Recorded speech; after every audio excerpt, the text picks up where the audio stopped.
Vamos a ver hoy día la unidad número 2, lo que es sistema tributario.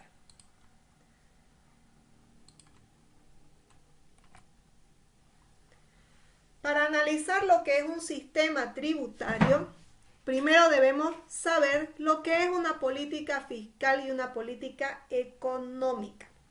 La política fiscal viene a ser el conjunto de estrategias y acciones que formulan los gobiernos y el Estado en general para conducir la economía del país. Está constituida por un conjunto de leyes, regularizaciones, normas, subsidios, impuestos, incentivos económicos para fines o resultados específicos. Eso en la parte de política económica.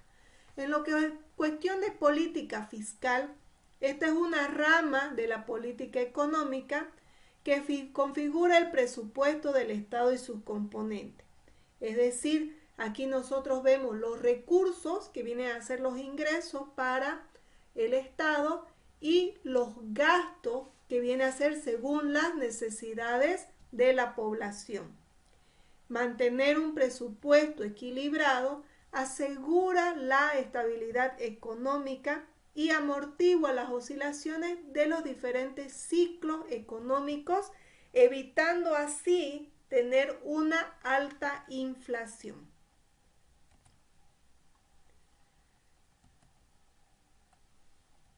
Para tener una mejor apreciación, vamos a ver que en la política fiscal existen medidas o instrumentos que el Estado toma para recaudar sus ingresos y permitan su funcionamiento.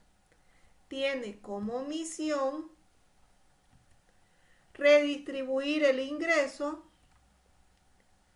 y también hay las variaciones en los programas de estos ingresos, en los programas de gasto y los beneficios fiscales que hay en el presupuesto público, cuyo objetivo es el logro de la política macroeconómica.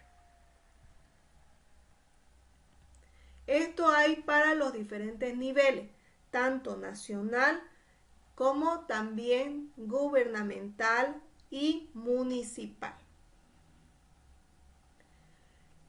Tenemos dos tipos de política fiscal. Tenemos la política fiscal expansiva, que tiene como objetivo estimular la demanda agregada, impulsa la expansión y cuyo resultado se tiende al déficit o incluso puede provocar inflación.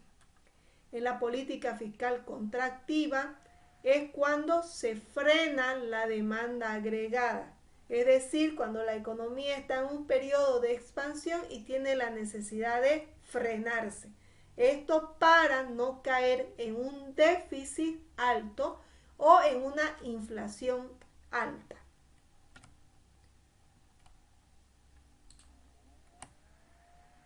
Dentro de la política tributaria, nosotros vamos a ver dos cosas: la distribución de la carga tributaria y los efectos de los tributos sobre el proceso económico.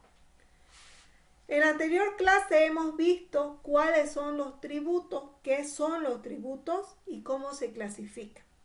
Estos tributos también se distribuyen en base a la carga que tiene cada uno de los sectores de los cuales el Tesoro General de la Nación hace dicha distribución de los recursos del Estado.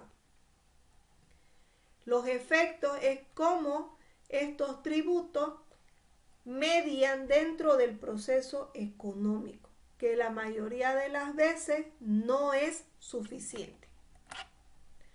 La política tributaria nos da el diseño de un sistema tributario, características de este sistema y los indicadores del sistema tributario.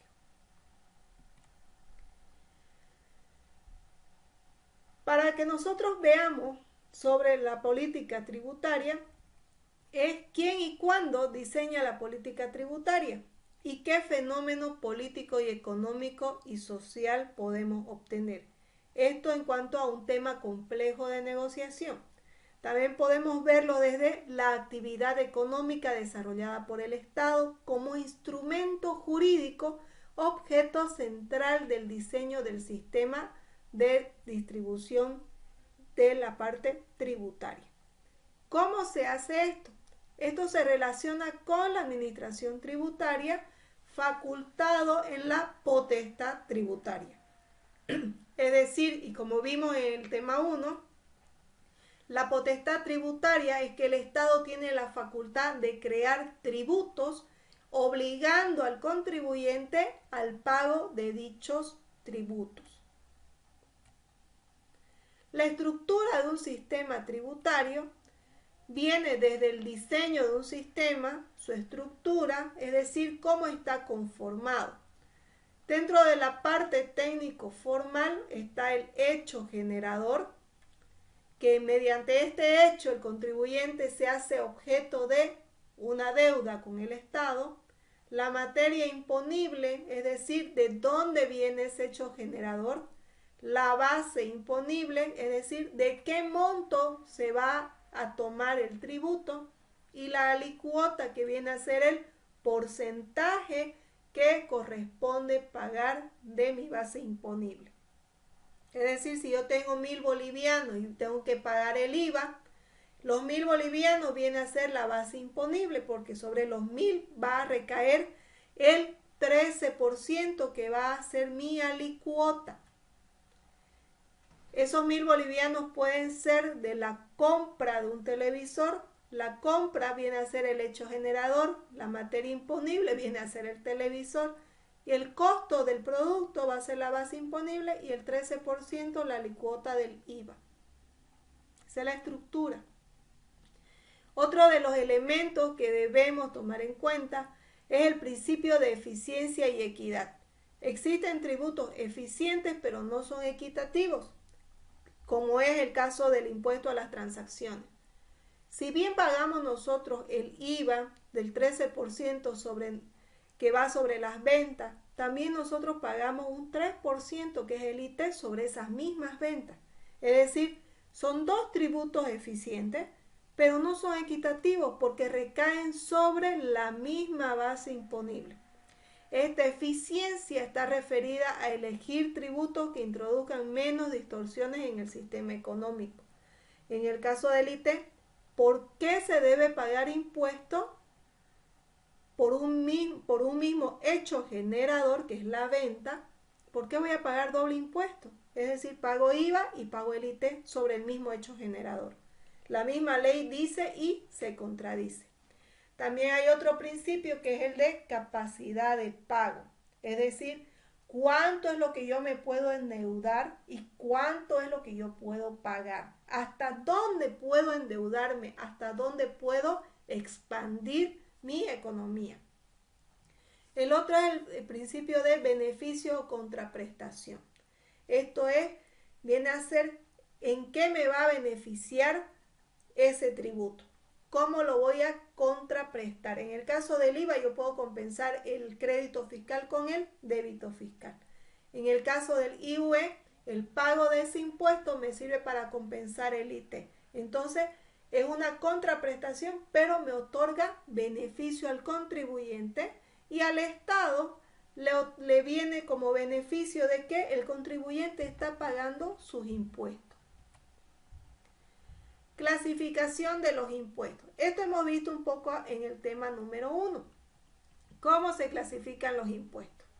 Tenemos los que son de periodo de duración ordinarios y extraordinarios.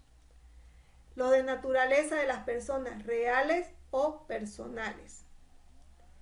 Relación con base imponible y alicuota.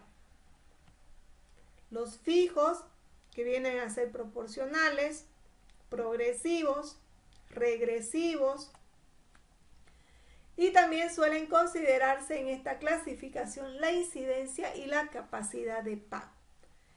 Entonces, la clasificación dentro del sistema tributario clasifica en tres partes: periodo de duración, naturaleza de las personas y la relación entre la base imponible y la alicuota. Y también puede ingresar la incidencia y la capacidad de pago. Esto en cuanto al contribuyente. De acuerdo al periodo de duración, tenemos los tributos ordinarios, que son aquellos que tienen una duración determinada o permanente. Por ejemplo, el impuesto a las utilidades. Este impuesto se lo realiza cuando las empresas o las personas presentan sus memorias o estados financieros a su terminada gestión. Si han tenido utilidades, deben pagar el impuesto del 25%. Esto se realiza una vez al año y todos los años. O sea, una duración determinada es que es anual, o permanente es que se lo realiza una vez al año todos los años. Por eso se llama permanente. Los extraordinarios o transitorios son aquellos impuestos que tienen vigencia limitada y se los puede establecer por razones u por orden financiero. En cierta forma se crean impuestos para generar ingresos al Estado y de esta manera se puede cubrir el déficit fiscal. Este fue el caso del ITF, que es el impuesto a las transferencias financieras. En un principio se lo hizo para poder cubrir el débito fiscal. Se lo legisló en un principio por 2 años. Sin embargo, de eso ya hace más de 6 u 8 años, si no me equivoco, y hasta ahorita sigue en vigencia, pero ahora solamente está regido a las cuentas corrientes. En dólares es obligatorio para depósito o retiro, te cobran el ITF, pero para cuentas que son en bolivianos tiene una base de transferencia en cuanto a monto de dinero. Creo que es de 50.000 para arriba ya te cobran el ITF. Si es menos de 50.000 no te lo cobran de las cuentas corrientes. Las cajas de ahorro no están ya sujetas al ITF. Antes sí lo estaban en un principio, ahora ya no. Por eso se llaman transitorios. Quiere decir que es por un determinado periodo de tiempo. Según la naturaleza de las personas, nosotros tenemos impuestos reales y personales. Esto quiere decir personas naturales o jurídicas. Reales u objetivos, no se toma en cuenta la situación personal de las personas en la calidad de sujetos pasivos del impuesto. Ya sabemos que el sujeto pasivo viene a ser el contribuyente.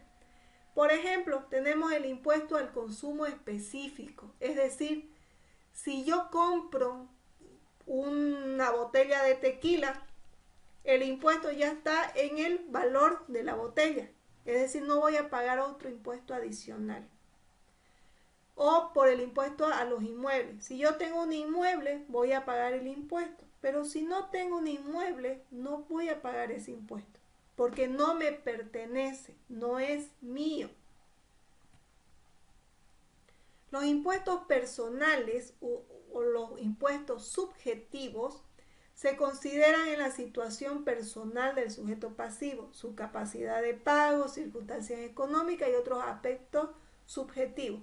Aquí nosotros podemos nombrar la parte de el impuesto a las utilidades en cuanto a los servicios profesionales, porque se basa en la normativa de presunción de ingresos, así como también se puede ver en el sistema de régimen simplificado, que está basado más que todo en los gremiales, kioscos, artesanos. Ellos pagan un impuesto presuntamente sobre un cierto monto de dinero que tienen como capital, y eso lo pagan cada 2 meses. Porque son impuestos de personas, no son negocios establecidos, porque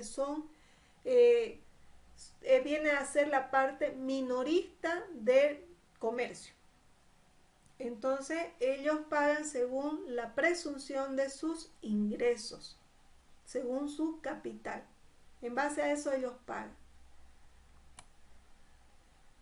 Dentro de la relación de la base imponible y la alícuota, se dice que es progresivo ante un aumento del nivel de ingresos. Mientras más ingresos tengo, más impuestos voy a pagar. Se dice que es regresivo porque ante un incremento del nivel de ingreso, el monto del impuesto también disminuye. Esto como el valor agregado. En el valor agregado, que viene a ser el IVA, yo puedo tener mayores ventas, pero también tengo mayores gastos. Y esto implica de que el impuesto que yo tenía que pagar del 13% se va a compensar y va a disminuir. A eso se refiere con regresivo.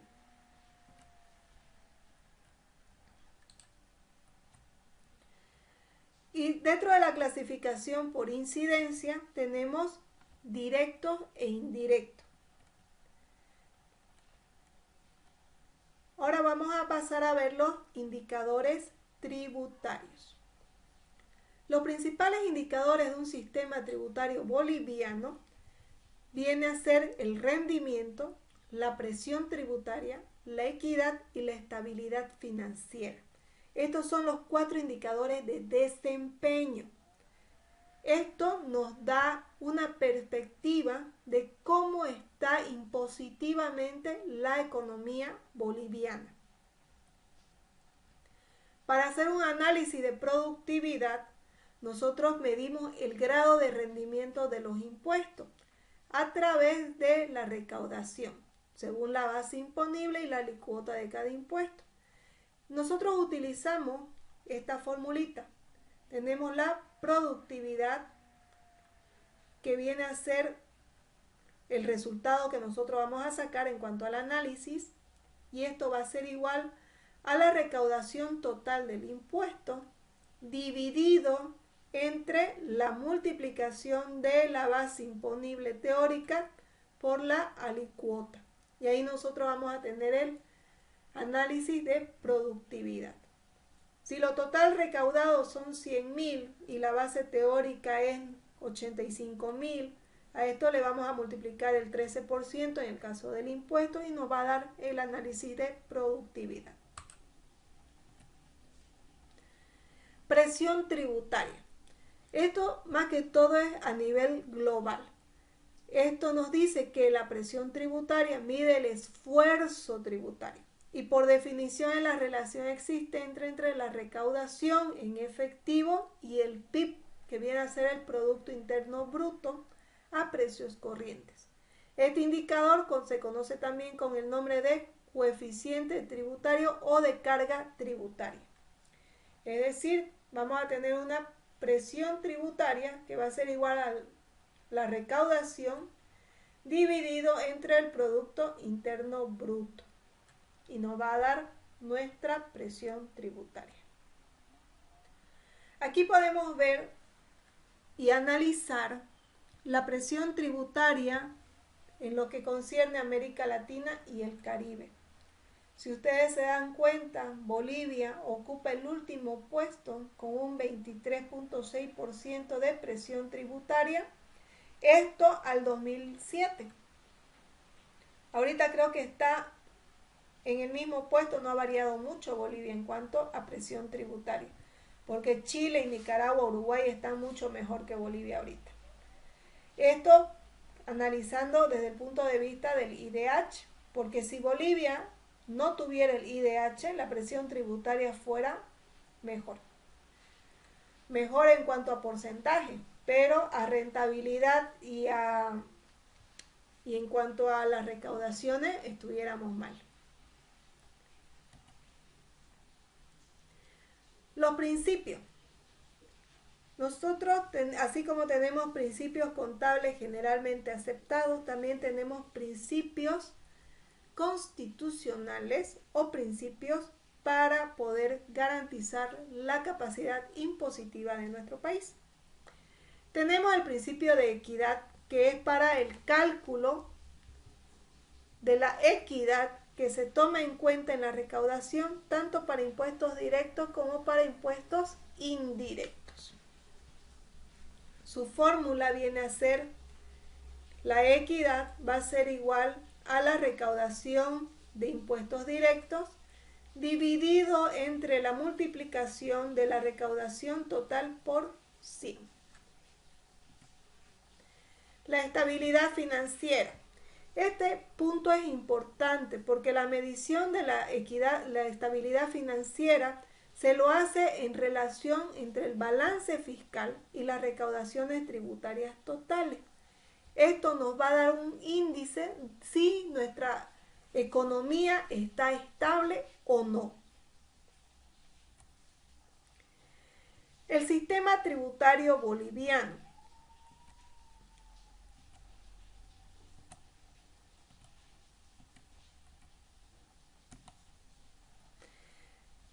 Entre el 2000 y el 2003, la ley 2166, que fue una ley promulgada el 22 de diciembre del año 2000, define el proceso de reforma del Servicio de Impuestos Nacionales mediante la ley 2492, que conocemos como Código Tributario Boliviano, que fue promulgado el 3 de agosto del 2003. Aquí se aplican medidas de disminución de cargas impositivas para los sectores deprimidos, como por ejemplo la ley de turismo, exportadores, agropecuarios. Aquí se intenta implementar un impuesto a la renta al salario. En el 2004 al 2005 se toma importancia la revisión de la tributación en Bolivia, sobre todo en la parte del sistema hidrocarburífero. En el 2006 se empieza con el Plan Nacional de Desarrollo. Los primeros intentos para ampliar la base tributaria e incorporar al sector transporte al régimen general tributario. No todo el sector transporte está en el régimen general, porque también tenemos el régimen integrado, que ahí está la parte de transporte. Si bien hay empresas grandes como las flotas que tributan, estas empresas sí están dentro del régimen general. Pero si nos vamos a los sindicatos de trufi que hacen, por decir, la ruta Santa Cruz-Porongo, o de aquí Santa Cruz, Cotoca, esos están dentro del régimen integrado y ellos pagan un tributo trimestral. Entonces aquí ya se hace una diferencia. En el 2007 se hace un análisis y una reivindicación al sector minero a través de el régimen tributario minero con la ley 3787. Eso para que ustedes tengan conocimiento como antecedentes.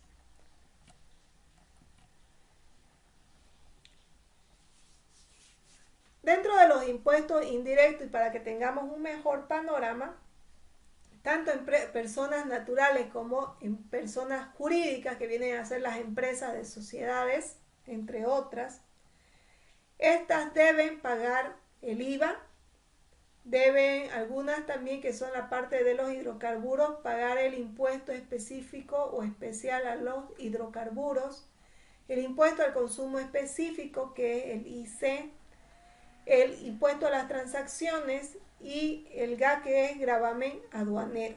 Estos son impuestos indirectos.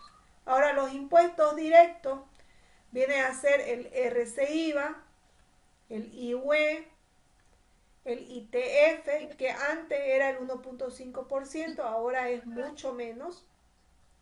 También tenemos el impuesto a la transferencia de bienes inmuebles, salidas al exterior, impuesto al comercio minero, entre otros. Y el IDH, que esto más que todo es la parte que se maneja el Ministerio de Hidrocarburos.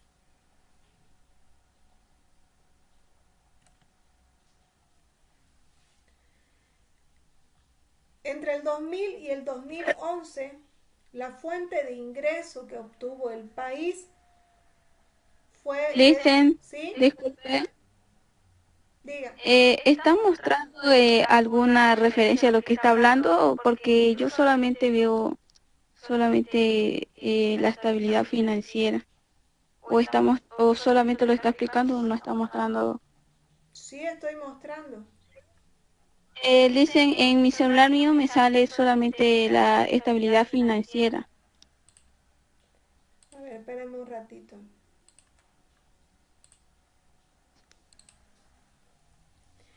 Aquí la fuente de ingreso que nosotros vemos es el efectivo del mercado interno y el valores del mercado interno. También vemos que a partir del 2005 empieza a haber ingresos por IDH, que al principio fueron de 2 millones y en el 2011 ya ¿Sí? fueron casi 9 millones. Entonces tenemos el total efectivo que ingresó a las arcas del Estado, el total valores y el total de la recaudación de servicios de impuestos nacionales, que en el 2000 era de 5 millones y en el 2011, es decir, 11 años después, teníamos 30 millones de ingresos. Es decir, 6 veces más de lo que ingresaba anteriormente. Aquí también vamos a ver la recaudación según el mercado interno por sector económico. Tenemos industria manufacturera, esto está en millones, 3 millones, 2011, 3 millones 500 mil. Aquí tenemos por participación, la industria manufacturera estaba por encima con un 18.7%. Después estábamos con el comercio, después teníamos petróleo, gas, minerales, transporte, otros servicios. Si ustedes se dan cuenta, la parte de hidrocarburos y minería y el comercio es lo que mueve este país. Claro que esto está al 2011. Ahora tendríamos que ver 9 años después cómo estamos ahorita. El padrón de contribuyentes también ha sufrido modificaciones. Dentro del régimen general tenemos que este forma parte del casi el 17% del padrón de contribuyentes. En el régimen simplificado, que es lo que yo les decía, que ahí están los gremiales, están los artesanos, los vivanderos, ellos pagan un tributo según la presunción de su capital que no tiene que ser más de 37.000 bolivianos. Y ellos están en una escala, tienen una escala de pago y este impuesto se paga cada 2 meses. Luego está el régimen integrado, que eso ya también les explicaba, también está en una escala según la categoría A, B o C y se paga de manera trimestral, también según la presunción de sus ingresos.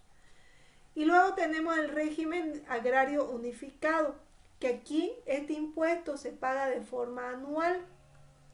Aquí entran los contribuyentes que tienen ganado, que tienen cultivos, tienen una escala según la región donde ellos se encuentran. Puede estar en la región del altiplano, los valles, el trópico, según la ubicación, las hectáreas. Entonces, todo es una serie de engranajes que hacen de que con estos 4 regímenes tributarios tenga Bolivia ingresos por cuestiones de impuestos. Arriba este 14% ha subido hasta el 2017, hablábamos de un 27% que eran los ingresos del Estado por impuestos. Ahora de estar mucho más alto, bueno, hasta el año pasado. Este año ya eso obviamente va a caer por cuestiones de ingresos impositivos. Aquí tenemos otra tablita. Aquí nos muestra cuáles son los mayores contribuyentes y en qué departamento están. El principal contribuyente hasta el 2011 con un 33% era por cuestiones de hidrocarburos de YPFB, tanto en La Paz como en Santa Cruz. Luego teníamos la Cervecería Boliviana Nacional Después dicen que los bolivianos no les gusta tomar cervecita, pero sí les gusta. Y la minería de San Cristóbal. Igual sigue liderizándose. Ustedes se fijan en la actividad económica, es hidrocarburos y minería. En el puesto número 7 estaba la telefonía celular. Aquí entra lo que es Tigo, Viva, Entel, etc. Y también siguen las empresas mineras. Estas son empresas de las cuales se obtienen mayores ingresos o mayores contribuyentes. Según la nueva política tributaria, a partir de la Constitución Política del Estado, el artículo 297 dice que las competencias definidas en la Constitución son privativas, aquellas cuya legislación, reglamento, ejecución no se transfiere ni se delega y están reservadas para el nivel central del Estado. Son exclusivas aquellas que el gobierno tiene sobre determinada materia la facultad de legislar, reglamentar y ejecutar, pudiendo transferir y delegar estas dos últimas.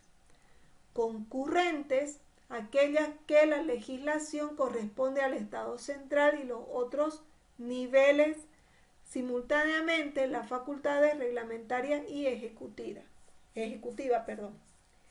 Y por último, la competencia compartida, aquellas que están sujetas a la legislación de la Asamblea Legislativa Plurinacional, cuya legislación de desarrollo corresponde a las entidades territoriales autónomas de acuerdo a su característica y su naturaleza. La política fiscal, según la Constitución Política del Estado, lo vemos plasmado en el artículo 321 de dicha Constitución, donde nos habla sobre la administración de economía y finanzas del Estado, según el presupuesto, la determinación de sus recursos y gastos, el órgano que regula dicha administración, el proyecto de presupuesto, que esto tiene que ser presentado a la Asamblea Legislativa Plurinacional, debe ser aprobado en grande y en detalle y para poder seguir con el funcionamiento. Esto entra como un proyecto de ley al órgano ejecutivo para su promulgación. ¿Quién es el que realiza el presupuesto general de la nación? Es el Ministerio de Economía y Finanzas. Es el encargado de realizar dicho presupuesto, donde va a incluir todos los recursos, es decir, los ingresos del Estado y los gastos según clasificación tenga que realizarse. También el artículo 323 nos habla de la política fiscal en cuanto a los principios impositivos de la parte fiscal. Los impuestos que se establecen, su dominio tributario y también la parte de los departamentos autónomos y municipios autónomos de las regiones departamentales y municipales del país. Este mismo artículo nos habla sobre las facultades que tiene la Asamblea Legislativa Plurinacional en cuanto a la creación, correcciones, abrogaciones de la parte impositiva de las leyes, normas, reglamentos, etcétera, para que estos puedan reglamentarse y que los impuestos o los tributos tengan una base legal para que puedan ser cobrados. Y no pueden crear impuestos a la ligera. No se pueden hacer impuestos nacionales, departamentales ni municipales sin una base sustentatoria. También no puede hacerse un impuesto con privilegio a un sector o a otro sector. Y tampoco se pueden crear impuestos que obstaculicen la circulación de personas, bienes, actividades o servicios en todo el territorio nacional. En el artículo 324 dice que no van a prescribir las deudas por daños económicos causados al Estado. 325 nos habla del ilícito económico, especulación, contrabando, usura, evasión impositiva, entre otros. Y también nos habla sobre las empresas privadas bolivianas o extranjeras que deben pagar sus impuestos y regalías cuando intervengan en la explotación de los recursos naturales del Estado. Las regalías por el aprovechamiento de recursos naturales son un derecho y una compensación por su explotación que está regulado dentro de la Constitución y de la ley hacia los hidrocarburos y la ley de la minería. Conclusiones. En conclusiones podemos decir que el sistema tributario boliviano es de base amplia, es decir, tiene su ámbito en todo el territorio nacional. Esto es una fuerte preponderancia de los impuestos indirectos, es decir, los impuestos al consumo. También de que existe una estabilidad tributaria y que garantiza los recursos para el Estado. Se debe mejorar el régimen tributario con una proyección hacia la progresividad y ampliando la base de contribuyentes. También así generar políticas de inducción en las bolivianas y bolivianos en cuanto a cultura tributaria. ¿Por qué cultura tributaria? Porque tenemos la mala costumbre de no exigir factura y de tampoco de no emitir factura. Entonces, si nosotros no facturamos, no pedimos factura, el Estado no va a generar recursos para poder satisfacer las necesidades de la ciudadanía. Otra de las cosas que podemos recabar es la dificultad de poder aplicar la potestad tributaria en los territorios de niveles autónomos. Es decir, el Estado puede crear impuestos, pero los gobiernos departamentales, autónomos y municipales también tienen la facultad y la potestad de crear impuestos, siempre y cuando tengan una base jurídico y legal para realizarlo. También combatir con la evasión de impuestos y el contrabando es otro problema que atraviesa el sistema impositivo o tributario del país, porque al evadir impuestos no genera ingresos al Estado y el contrabando también genera pérdidas al Estado. También en podemos ver un ajuste al Código Tributario Boliviano que se lo realizó en el 2016 con el ajuste de la modificación al Código Tributario de la Ley 812. También la necesidad de diseñar una nueva reforma tributaria. Esto se lo viene hablando de hace bastante tiempo, de reforma tributaria, pero que hasta la fecha lo que se hicieron fueron ajustes y modificaciones. No así una reforma tributaria como se pensaba hacerlo. ¿Alguna pregunta?